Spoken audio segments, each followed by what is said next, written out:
Okay. So I think we will move on to the presentation by my PPPLab colleague Floortje Jacobs. She will share with you about an introduction to scaling and the scaling scan. And Maria Boa Alvarado from CIMMYT will also share a case where the scaling scan has been used. If there are any questions during the presentation, you can add them in the chat. And we will also have a small moment for clarification. So Floortje, maybe you can introduce yourself. Yeah, so welcome everybody. Can you hear me as well? I see a yes. Okay, that's good. Welcome to this web cafe of the PPPLab. This next hour I'm gonna explain you a few key concepts around scaling, but we mainly dive into a tool that we've developed that helps you to strengthen the scaling strategies of your project. My name is Floortje Jacobs. I'm working for SNV Netherlands Development Organization based in The Hague, the Netherlands. And one of the projects that I've been involved in is the PPPLab, about which I will tell you a bit more later. But within the research that we've done for PPPLab, we've been researching most the topic of scaling, and that's why I'm presenting this webinar. Like Matilda said, if you have any questions, just put them in the live chat and we will address them later. Yeah, just let's start. So this is the outline for today. I will start with just explaining a few key concepts around scaling, just to get us all on the same page, just for your understanding, before we dive into the tool. Then we go to the main thinking frame that we use for the scaling scan, and these are the 10 scaling ingredients. And then we dive in the tool itself. I will walk through it step by step. From constructing your scaling ambition to checking the scaling ingredients, and finally identifying points of attention for your scaling strategy. Then I'll have a few slides on how and when to use the tool, because there are multiple options possible. And then we end with a couple of examples of test runs that we did with the tool, just to show you how it can work in practice.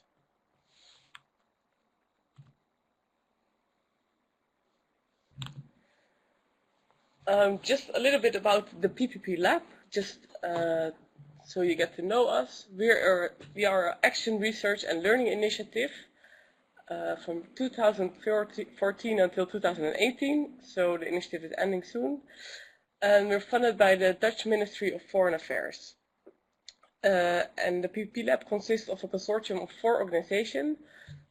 The Partnerships Resource Center of the Erasmus University, the Center of Development Income of Wageningen University, Aqua for All, an NGO involved in water issues, and SNV Netherlands Development Organization. That's the organization that I'm representing here. And the aim of the PPPLab is to contribute to the relevance and effectiveness of Dutch-supported public-private partnerships for development, and in particular in agriculture and water. We've been mainly doing research. We have a number of publications, but also tools. We organize workshops. Next Tuesday, for those that are living in the Netherlands, we will have a workshop day that is about the transformational potential of public-private partnerships. And this is a day full of workshops, which will be held in The Hague. More information can be found on the website. And while our main focus is public-private partnerships, after a couple of years we started to focus on more specific knowledge themes. And these 3 themes are financing strategies for PPPs, partnering with governments, and scaling and system change. And this is the topic that I've been mostly involved in. So that's what I'm talking about for this presentation. I have to say the findings, although the findings were of the research was mostly related to public-private partnerships, our findings are actually much broader applicable than only PPPs.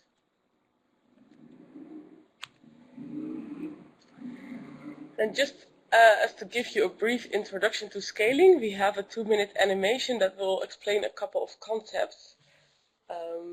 Let me see if I can show it to you.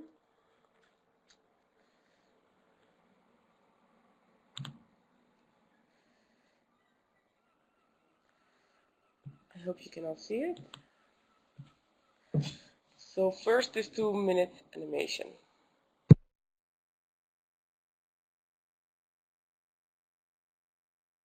Business, civil society, knowledge institutes, and governments engage in public-private partnerships that develop and scale up inclusive and sustainable solutions in agriculture and the water sector. In developing these solutions, scaling is a buzzword nowadays. It's trendy, but nobody seems to know what it means exactly. Let's unpack it so we'll become more capable of doing it. We need scalable solutions to face the urgent global challenges in food and water systems and create the major system changes that are needed. Scalable solutions have more impact and reach more people, but they also shift the overall playing field, so a new way becomes the new normal. There are 2 ways of scaling, using horizontal and vertical approaches. Horizontal approaches focus on reaching more people through replication and rolling out.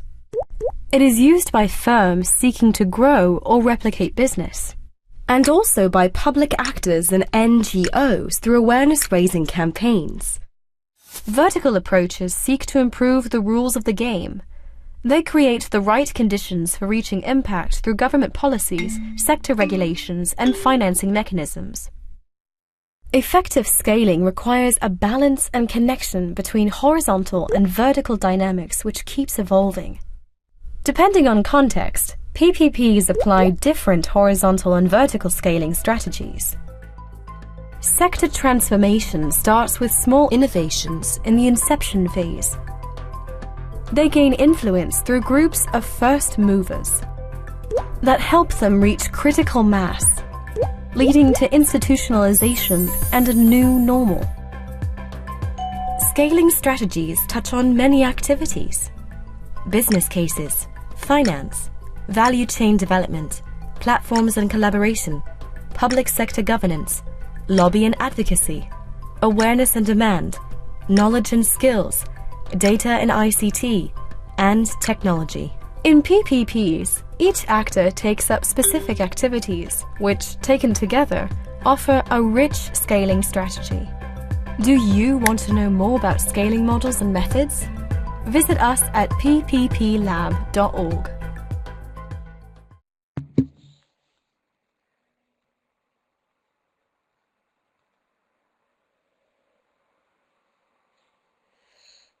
Okay. I hope that was a bit helpful. I will not go into detail in all the concepts that were named. If you're interested to learn more, I really like to refer you to our website. I'll present the link later. But what I do like to emphasize a bit more is that the concepts of horizontal and vertical scaling. What we often see is that there is a tendency in the development world to talk about scaling in a horizontal way. So you develop a technical innovation and you roll it out to as many people as possible. Well, this often works in the beginning. After a while, you see that many scaling initiatives need also to think about higher system levels. So, for example, it helps them to engage with local governments or even later with national governments to create a better enabling environment. For example, laws or regulations that can help them, but also maybe public campaigns that can help them in scaling. And what we see that they, while they are scaling, and a more successful case really look also in a wider system that they are working in, and not only just rolling out of a business case, for example. And what helps in thinking around vertical scaling is what we call the stages of sector transformation. This comes from New Foresight Consultancy. And what we often see is that the scaling of an innovation starts with the inception phase. One company invites, or an organization invites, a specific technical solution to a problem. He invents the technology, making it right, spelling the details out. But you see that more parallel initiatives are also working on the same problem. Maybe they start collaborating on the same innovation, but there might also be competing initiatives. And slowly they all create traction for that specific technology or practice. And slowly they might start to gain the critical mass. And then you also see that, for example, financial institutions start to get involved to providing financial options to afford it, but also the government to, for example, provide subsidies or better rules and regulations for the specific innovation. And then finally, when you really scale, you reach the phase of institutionalization. This is where the new innovation actually becomes the new normal and gets embedded in the local sector. This will come back later in the tool, so I just wanted to explain it to you quickly. So scaling is not just a matter of only simple replication or rolling out of an innovation. It's really about changing the new normal. How do I get it embedded into a system? How do I make sure people will collaborate with me? And how do I get supporters for my innovation? Scaling is also a highly contextualized process. So you can roll it out in one context, but it will not work in another. There might be different interests, there are different people that you could collaborate with, for example. It has a different history, a different actor dynamics. So it's really important that you look at the specific context that you're working in. Also what we found, and this is maybe the main message that we found from our research with PPPs, is that the focus needs to be beyond the technical innovation. There's a tendency to really focus on getting that specific technology right. But it's also about the non-technical requirements for scaling. They're at least equally or even more important.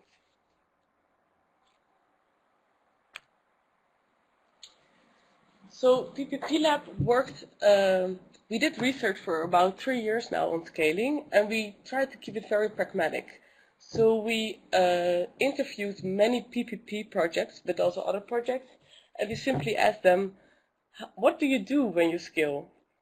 What we found is that we could actually categorize all the activities in 10 main activity areas, which we call the 10 scaling ingredients. And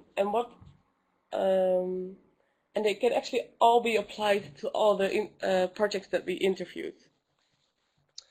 And what we found is that the most successful cases, they did not only look at 2 or 3 of these ingredients in their strategies, so for example only technology and the business case, but during their strategies and the scaling process they looked at all the 10 ingredients.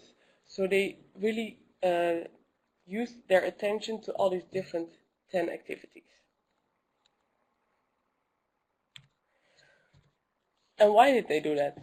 Well, first of all, what you often see is that a company or an organization tries to invent a solution for a problem.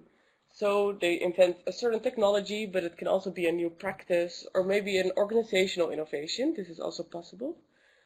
And when that's an effective and efficient solution, they start to create awareness for it. The target population also needs to know that it can benefit them.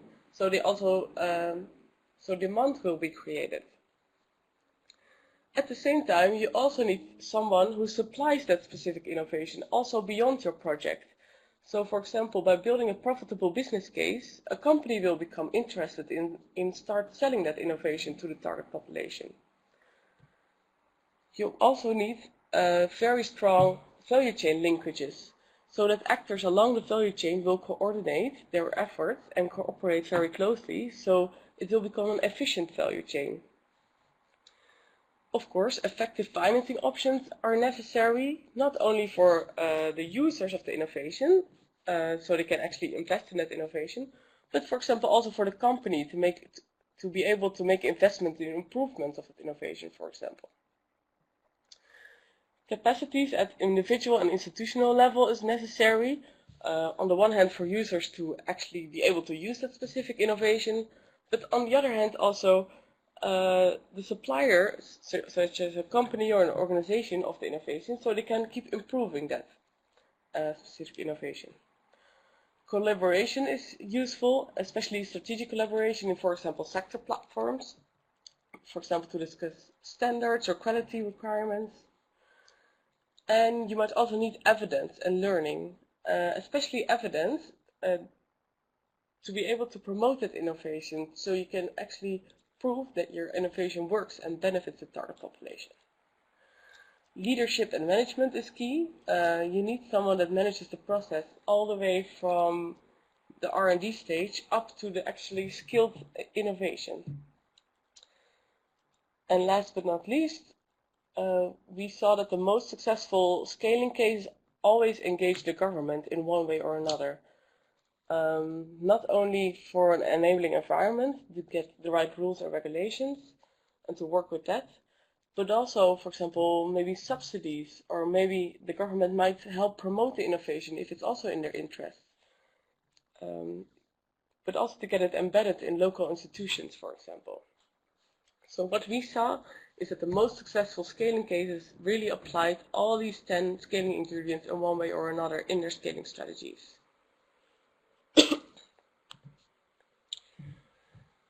Now the big question is how to make that right curry, how to make that right scaling strategy. Because one ingredient also influences the taste of the other ingredients, and only together you will get the right strategy that really leads to scaled impact.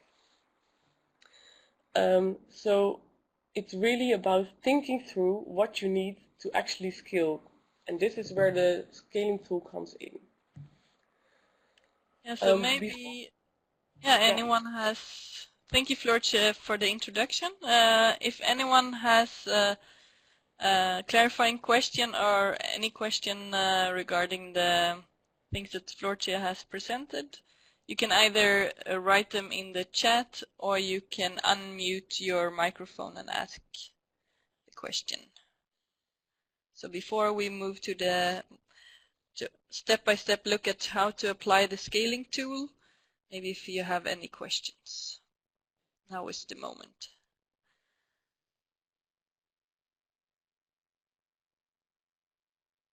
No questions?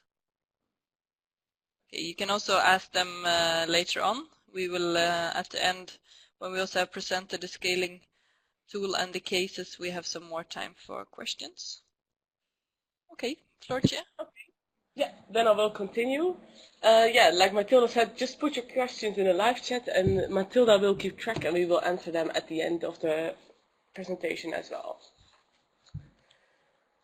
Okay, let's continue with the scaling scan.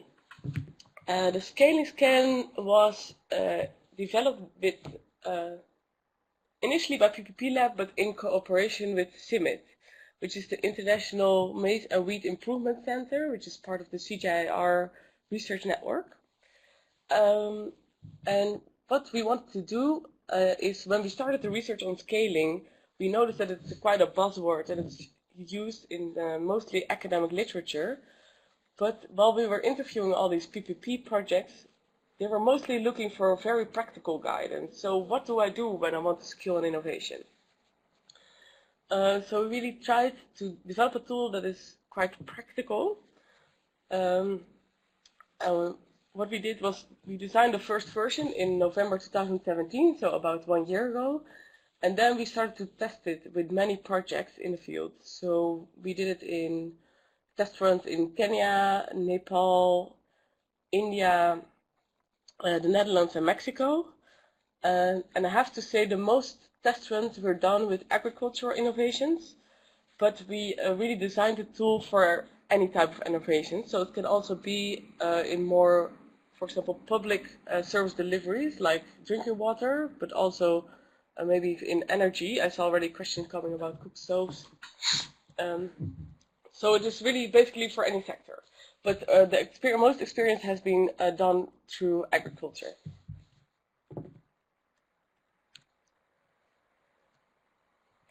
So we developed this scaling scan, and why would it be useful to apply it to your project? Well, first of all, it helps you to understand the multiple dimensions of scaling based on the 10 scaling ingredients. What we often see in the field is that initiatives really focus on the technology and making it work for the target population. And while this is of course very important, we often see them fail later because they don't look at who to collaborate with, looking for good financing options for the target population, for example. So it really helps people to understand this multidimensional side of scaling. The tool also helps to identify bottlenecks for scaling and opportunities to address these for your project. We will get to that later, and also to help you to develop more realistic scaling ambitions. Especially in light of the Sustainable Development Goal agenda, you see that people get very ambitious in their projects, which is of course very good, but by being realistic, you can also develop a better plan that actually makes you able to achieve that specific scaling goal. I have to say I have a bit of a bad cold, so sorry for my nasal tone and my coughing in between. Excuse me for that. I hope it's not disturbing you. Anyway, let's dive into the 3 steps of scaling. So it starts with step 1, constructing your scaling ambition. Step 2 is checking the scaling ingredient through a self-assessment. And step 3 is identifying points of attention for your scaling strategy. I will walk you through it step by step, just to make you understand a bit better. Step 1. Step 1 starts with constructing your scaling ambition, and it particularly helps you to get a smart scaling ambition. So looking at what do I want to scale? Is it a technical innovation, maybe an organizational innovation? For example, we've seen in Kenya, we've seen an example of water utilities that set up a peer-to-peer learning model, and they scaled it up to nationwide learning as well. While technical innovation could, for example, be an improved tractor for rice, for example. So it looks at what to scale, for whom, what is your target population, where do you want to scale, how many people do you aim to reach within your project, by whom, who will lead the scaling, and what collaborators do you need, when, so what is your project time, maybe you have a longer timeline beyond the project, you try to set up new projects after, and why are you scaling? So this often leads to a very concrete statement like, by 2025, SNV and Unilever want to increase adoption of vegetable production technologies from 10 to 500,000 small farming households in Kenya for food security and reduced poverty. Of course, this is a very hard statement that probably will adjust while you're learning in the context you're working in, but it's good to have a very concrete goal in mind when you're filling in the scaling scan, because it helps you also to become more concrete regarding the assessment in the scaling ingredients. Also, this step might sound very straightforward, but what we found when we were testing the tool is that project teams among themselves have not even agreed yet on what they actually want to achieve within their project period. So it's good to be clear on this first before you start filling in the tool. Step 1B is the system check. It really helps you to position your project in the wider system that you are working in. So it's really important to first understand the present system dynamics. Are there other parallel initiatives that are working on the same issue? Who else is there that might help you with your scaling efforts? Are there vested interests that might obstruct you in your efforts? What are the key issues for change? It's important that you first look around you before you start rolling out a certain innovation. And step 1C is a responsibility check. So what we've seen is that many scaling initiatives, in their enthusiasm, they like they almost want to scale because of scaling. But it's important that you also think about that it might have unintended consequences if you scale up certain innovation. For example, on the environment, it might hamper, it might have a bad effect on the environment or the resources in the area you're working in. It might contribute to climate change, but also in a social way. If you're targeting a certain group of population or in a certain group within a community, maybe others might feel left out.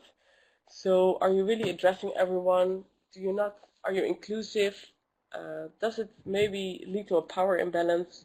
It's good to check these kind of issues first before you actually start your scaling implementation.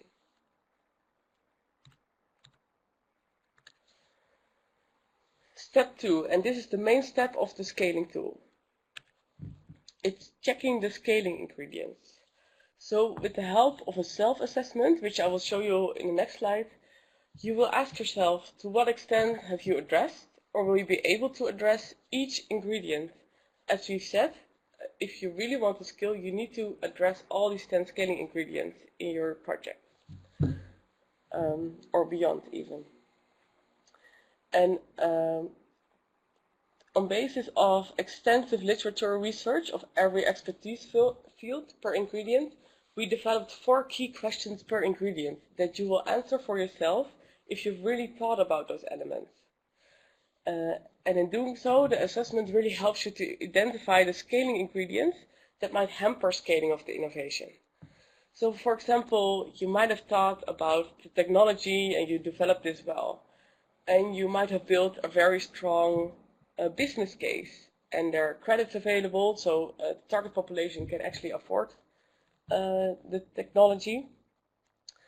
But maybe you don't have enough evidence yet that it really works. Maybe your target population is not convinced yet of the innovation because you don't have the evidence and the data that it really leads to results. Then you still will not scale if you don't work on this first. So it really looks at the weak ingredients of your scaling strategy and how that hampers your goal of reaching your scaling ambition. So this is what you can see in the PDF version of the scaling scan. Here you see the first 5 ingredients, and each ingredient has 4 key questions. I have to say this is even the short version. We have a more elaborated version in the annex of the scaling tool, which has for each question more key considerations. It depends a bit on how much time you have and how much detail you like to get out of the tool. It's really up to you, but they're shorter and more elaborate versions. But looking at this version, you see, for example, under the first ingredient, technology practice, you see the first question. Is your innovation relevant to your target group? If you think it is relevant to your target group, you really thought about this well, then you score a 5. If you think it's not relevant enough yet, then you score a 1. And so through a self-assessment, you will score each question by yourself, and it will calculate the average score for each ingredient. This will eventually lead to an overview of which ingredients need more attention than others. These are the other 5 ingredients. And it might lead to a very simple bar chart like this. Here you can clearly see that finance is absolutely the weakest link in your scaling strategy. So the technology is very nice, is very well developed, the business case is strong and profitable, the target population is aware of it and demand for it, but maybe there are no credits available in the region that you're working in.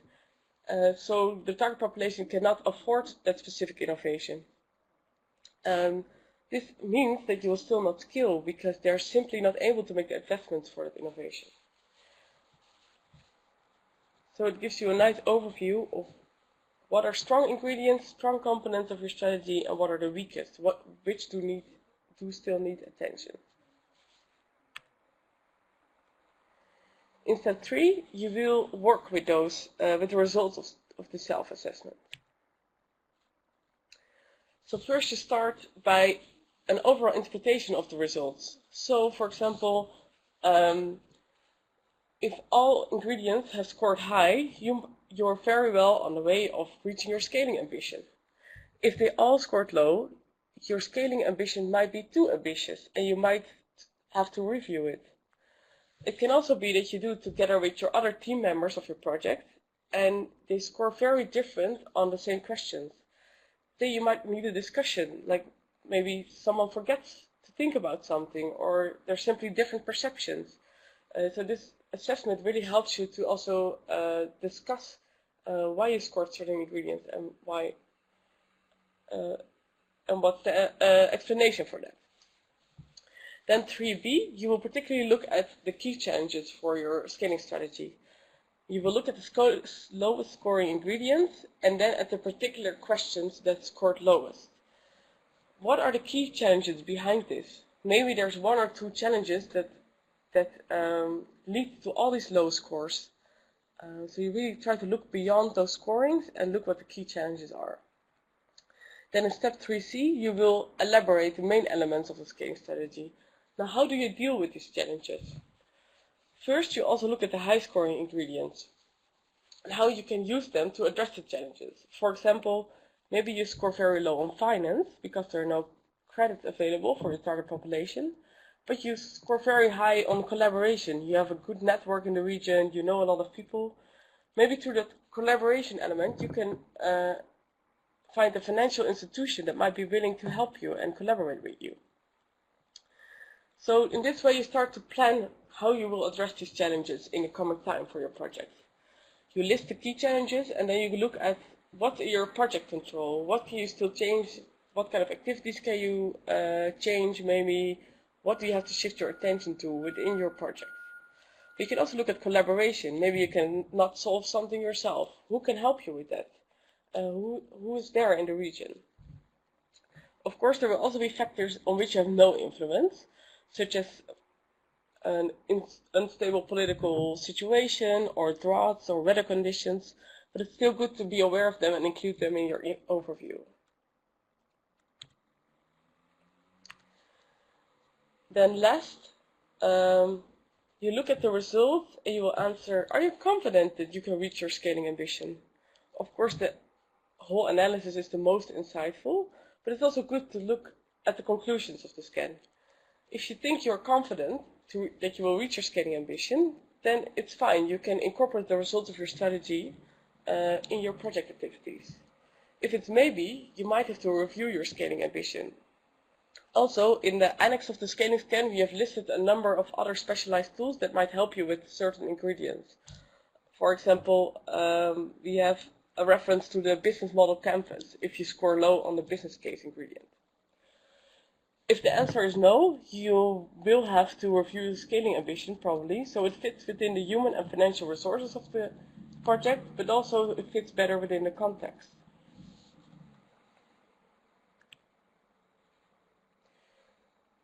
Now we've gone through all the steps. I'll explain briefly in a couple of slides when to use it. I think I have to rush a bit. I can look at the time now. When do you use the scaling scan? It really fills the niche between having a general idea of what should scale where and having a detailed scaling strategy. So, for example, a donor asked to address a drought issue in a specific area in Bangladesh, for example, and it likes to see a technology for irrigation. It really helps you in having that first idea to developing a more detailed strategy. But it can be used in various moments. It's really actually a tool that is an ongoing learning process as well, and getting that mindset of scaling, and especially the multidimensional mindset for scaling. So it can be used, for example, in the concept node to do an initial check, where are the main issues for scaling and what should I address in my future project, but also in project proposals. Did I miss anything? Did I forget about certain dimension? But also in the instruction phase, maybe you come across certain issues that you had not thought about yet, and you might still have to shift attention to a certain ingredient. But also for monitoring and evaluation. Did you really address something? If you did not reach scale, is there a certain ingredient that was forgotten? It's really for everyone who is involved in development projects looking to scale impact. However, it's most useful for those who can redirect project resources, such as project managers, for example, because they can really do something with the outcomes of the scaling scan. They can adjust budget for certain activities, or say that more attention needs to be spent on certain ingredients, for example. You also have to think about who you involve. It's rather important that everyone can oversee all the ingredients. Usually it's a project team that they know all quite well about the situation and the ingredients within that context. But maybe we've also seen cases where they invited all stakeholders in the region, and perhaps you might not expect that the extension agent of the government, who's really involved in helping smallholder farmers in the field, does not know a lot about how to get the business case profitable, for example. So it's wiser to start with your project team and then build it out, and, for example, work with specific ingredients with particular stakeholder groups. It can be done in different settings, so you can do it alone, just as a simple check for yourself when you're working on a project proposal, for example. But you can also do it with your project team and really use it as a starting point for discussion. There are multiple versions of the tool. So first of all, there's the PDF version, which has all the detailed steps described. I suggest you start with that. And the standard assessment is in the tool, but in the annex you can find the more detailed and elaborated assessment if you have more time and you really like to think through all the details. There's also the Excel version, which only has the self-assessment, so it only has step 2. But it's really helpful in filling it in right away. You can just provide the scores and you immediately see the bar chart changing. And it also has the advantage that you can use it either offline, but also online when you upload it in Google Sheets.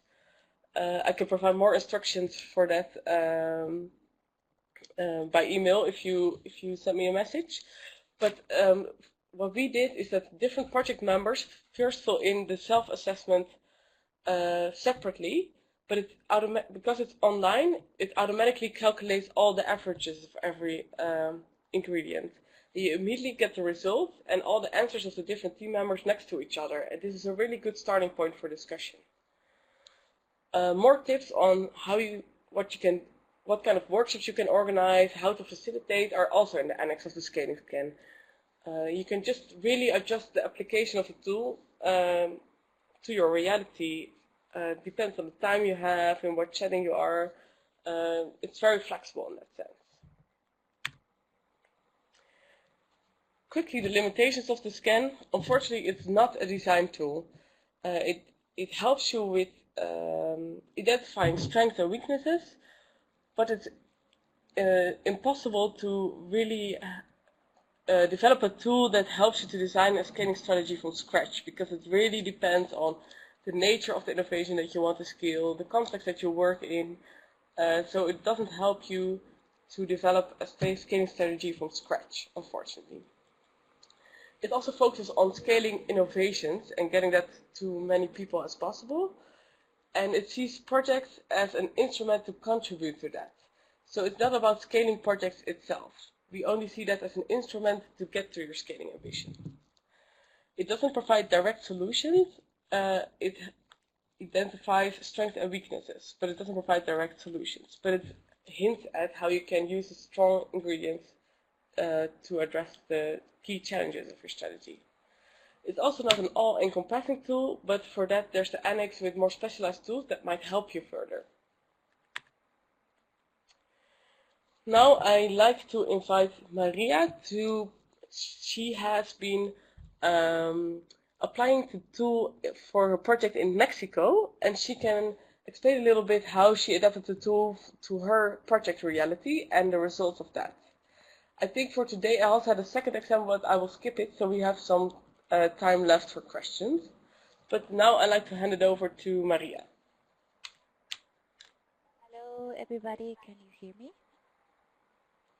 I can hear you. Yes, perfect. Great. My name is Maria Boa. I'm based in Mexico, but CIMMYT is working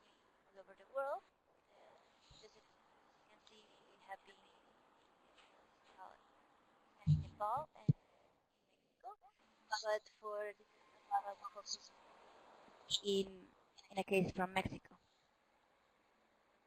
Can you hear me now? Is it better? Yes. Perfect. So we use the scaling scan to analyze, reflect on, and sharpen the scaling approach of a project. It depends on the context for sure. And we also focus on the weakest link principle. So where is the problem in all these different ingredients that Floortje mentioned? We also recognize that it provides a snapshot in time and can be updated. So it's a photograph of what is happening right now.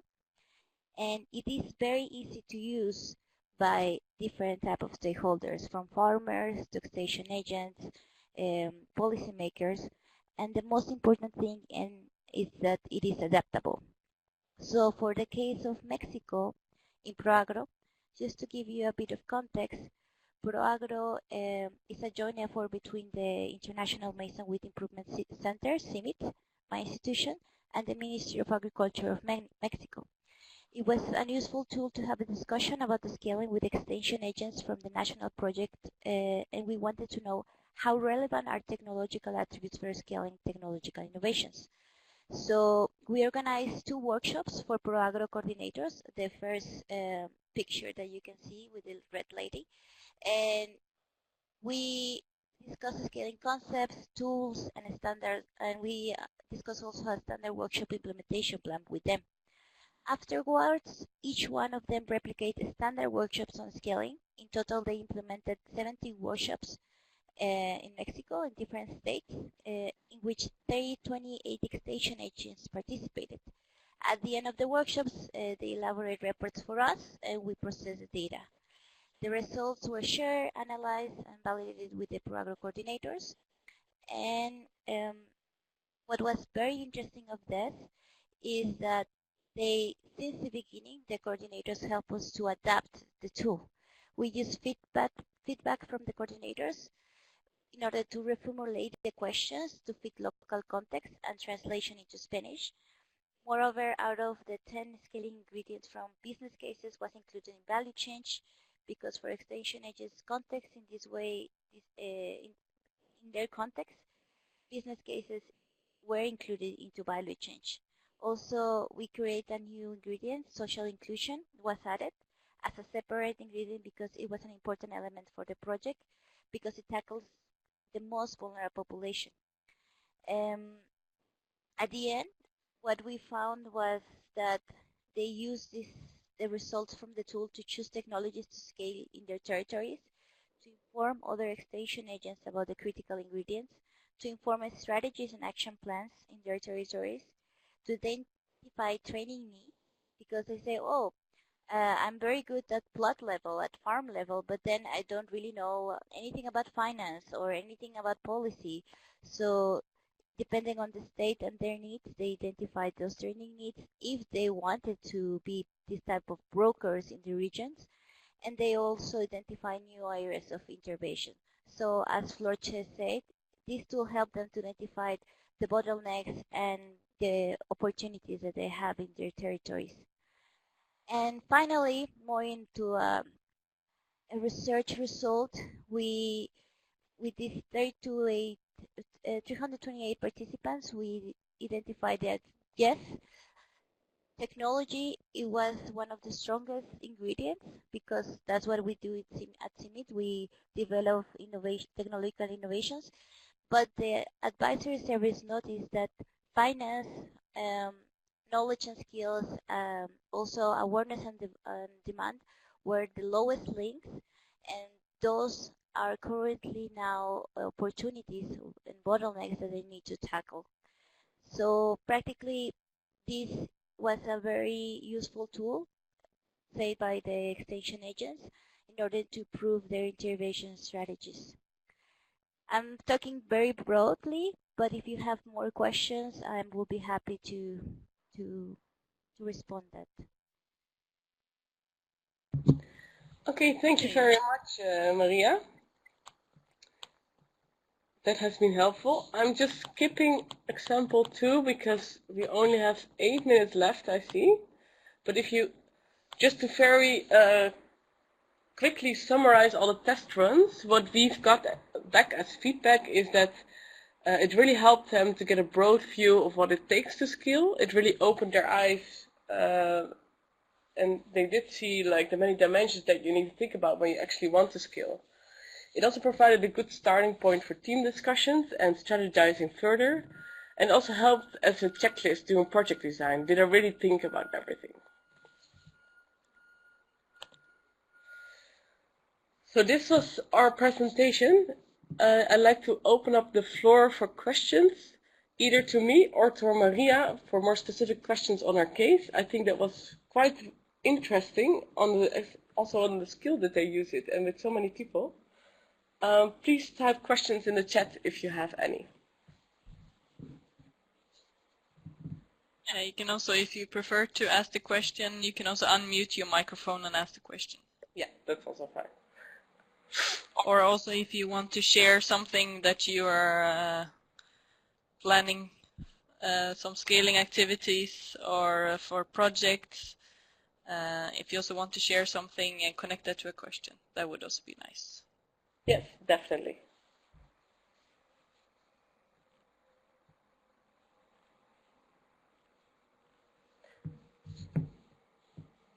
Someone is typing, so yeah. I think we will have a question to typing this.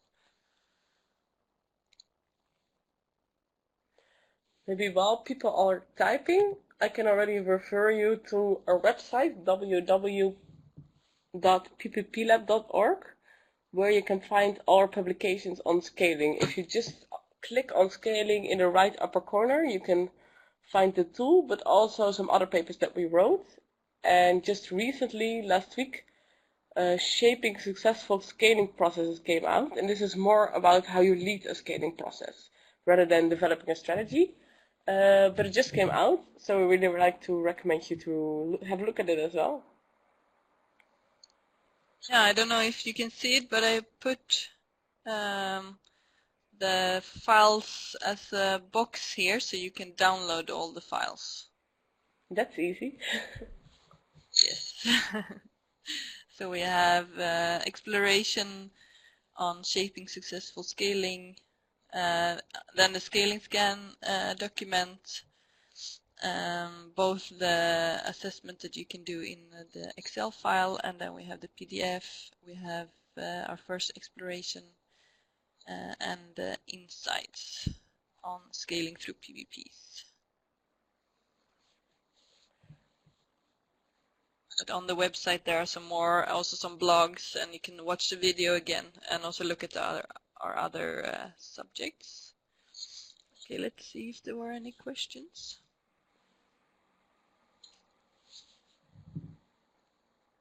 Okay, so Niels has a general question. Are there any weak points when using this scan? Also related to Maria's case, what were the difficulties using this scan and how did you overcome it? Maybe you can start, Floortje, and then Maria can answer the second question. Yeah, sure. Well, the weak points of the scan, it's first of all, it's quite extensive and it takes quite a bit of time to go through it. So, especially when you do it in teams, I really like to advise you to schedule at least one full day of a workshop to really go through all the different steps. On the other hand, it is detailed, so it also helps you really in detailed way further in your project. It's also, people really need to have at least a certain level of knowledge of the 10 ingredients, how the situation is regarding that ingredient. But maybe if you don't know, that's also an indication that you need to start working on it a bit more to really be able to assess it properly. Yeah, maybe Maria sees some challenges while she applied it to her case. Hi, Neil. Thank you for your question. I also agree with Floortje on what she commented, especially that people need certain knowledge and scaling. So that's why we invest at least 2-3 workshops just to realize with the farm advisors what was the scaling, what for them was the scaling to have a discussion, and then also present the tool and adapt it, but also took time.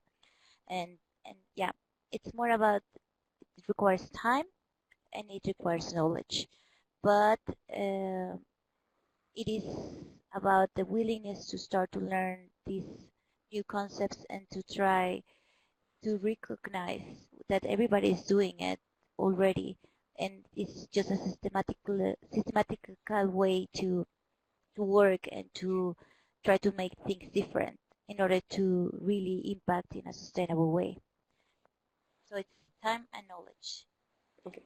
And maybe to add to that, in one test run that I did with a team, everybody scored all the ingredients high. Well, in practice, this was probably not reality, but the team members simply didn't dare to give honest scores. That, yeah, maybe some ingredients were not that strong, but they just didn't dare to, yeah, to be honest about it. So there also needs to be some sort of level of trust within the project team to be honest to each other. And Maria, how was that as a did you facilitate using the scaling scan? Yes, I did. Okay. And so how was that as a facilitator? As a facilitator, it's a learning process. Each one of the workshops is a learning process.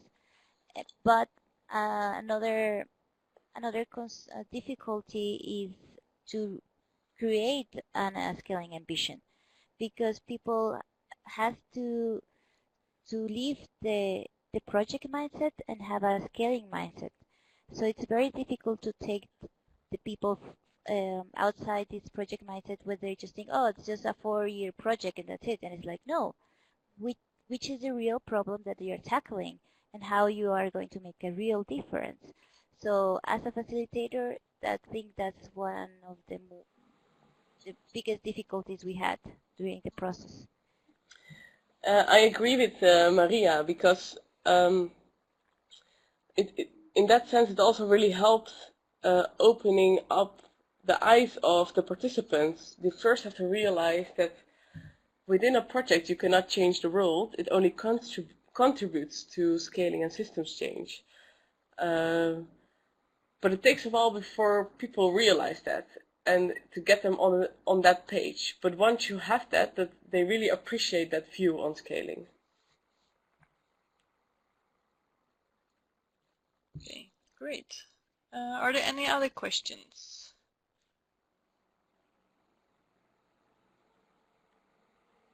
I see it's 5 o'clock, so I think we can wrap if you have to go,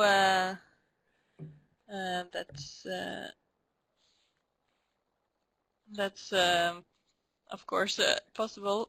I think we will. You can always send us questions later on. Floortje has spent a lot of time on researching scaling, so she has a lot of expertise. And Maria is also writing her email contact. That's great. So you can also contact her, also looking at the extended experience she has with facilitating the workshops. Yeah, so Niels says he has some other questions. Okay, Floortje, would you like to say a final word? Yes. Also, thank you for participating. It's always good to, I mean, we've also just developed it from our own experience, and it's always good to hear feedback from others and how they use it and if they find it useful or not. So I encourage you to try it and provide us feedback. But most of all, I'd like to thank you for participating, and I'd like to invite you to visit our website for more information. If you need any help with applying the tool to your specific project, I'm also available to Skype or talk. Just contact me. Okay, great. We have also recorded this session, so if you want to share it with some colleagues or watch it back, we will upload it to our website. So thank you all. Thank you, Floortje and Maria, for sharing, and thank you all for participating.